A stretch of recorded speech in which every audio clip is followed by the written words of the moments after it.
Hi, you're practicing High Court advocate. Today came up with a very important and dangerous act, that is NDPS Act. It is nothing but Narcotic Drugs and Psychotropic Substances Act. In Telugu, గంజాయి కేసులు, మాదక ద్రవ్యాల కేసులు, drugs కేసులు అంటారు.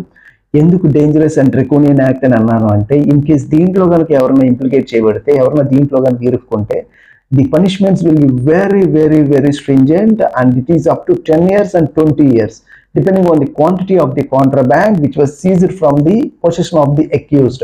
In case నేను dangerous అనడానికి ఇంకొక కారణం కూడా ఉంది. ఇన్ కేస్ అతని ఎవరైతే అక్యూజ్డ్ ఉన్నారో అతను కనుక earnings of the selling of the contraband, ఆ కాంట్రాబ్యాండ్ అంటే గంజా కానీ హెరాయిన్ కానీ వాట్స్ ఎవర్ ఏదైనా ఒక డ్రగ్ అన్ని సంపాదించిన దానితో గనక అతను ఒక ప్రాపర్టీ కానీ ఏదైనా ఒక కార్ కానీ ఒక బైక్ కానీ ఏదైనా సేవింగ్స్ కానీ చేశారంటే section 68 of the NDPS act is clearly saying that ఆ ప్రాపర్టీని కూడా సీజ్ చేయొచ్చు, ఆ ప్రాపర్టీని కూడా కాన్ఫిస్కేట్ చేయొచ్చు, ఆ ప్రాపర్టీని కూడా ఫోర్ఫీచర్ చేయొచ్చు, అంటే కోర్టు పరిధిలోకి తెచ్చేసుకోవచ్చు అతనికి లేకుండా. సో ఇంత డేంజరస్ యాక్ట్ గురించి ఈరోజు దీంట్లో ఇన్ కేస్ కమర్షియల్ క్వాంటిటీలో కనుక దొరికితే అప్ టు 20 years వరకు పనిష్మెంట్స్ ఉంటున్నాయి. And more over